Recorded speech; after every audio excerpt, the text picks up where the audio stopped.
It's a witch hunt, guys, or at least that's what Donald Trump and Donald Trump Jr. are trying to tell you. We've been covering this story all day because it's massive news, but the Donald Trump organization and Trump himself are both facing criminal charges in New York. The ones for the organization, brand new, and they also rope in his kids, Don Jr., Eric, and Ivanka, because they're all corporate bigwigs at the Trump organization. And on social media, on Donald Trump's blog, his social media site that no one visits, they're calling this the greatest political witch hunt in American history. And that's what Trump and Trump Jr. and all of these ghouls want you to believe. But it's not true. And I really want to underline that if anything, Donald Trump would get the benefit of the doubt. We know this. We know that if there was any doubt in anyone's mind about if Trump should be investigated or charged or indicted or ultimately arrested and imprisoned, they would not do it. The political complications, the political costs, the political divisions of investigating, let alone charging, a former president are massive. And so if there's any chance that you're wrong, if there's anywhere that you're on the fence, you stop and you get off the fence on the side of ignore Trump's crimes for the good of the country. That's how this goes. In the past, presidents have done questionable things and they've never been investigated like Trump.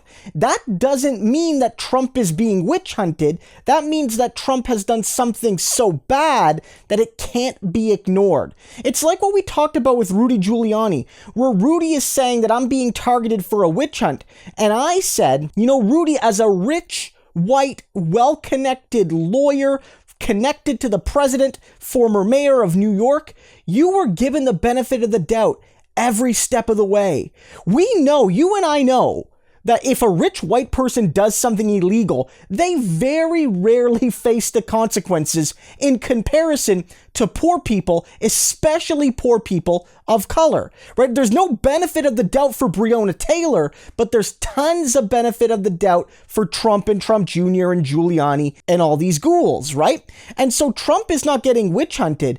Trump has just made his crimes so public that even investigators that would like to look the other way cannot look the other way. And this is serious. I see a lot of people in the comments really say, oh man, get back to me when he actually gets charged. But it really needs to be said that you have multiple analysts and columnists and people close to Trump saying that a lot of people aren't taking this as seriously as it is. We talked about it. There are plans in Palm Beach for if Trump gets arrested. They're already talking about how to deal with the circus if Trump gets arrested at Mar-a-Lago.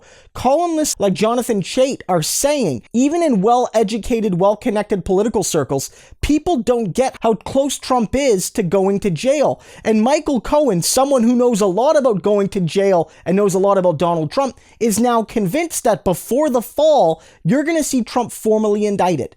And so there's a reason he's freaking out. Trump is freaking out because he knows that his consequences are finally coming at him. That somebody that thought he could get away with all this illegal stuff because he was a rich, white, well-connected dude is finally facing his consequences.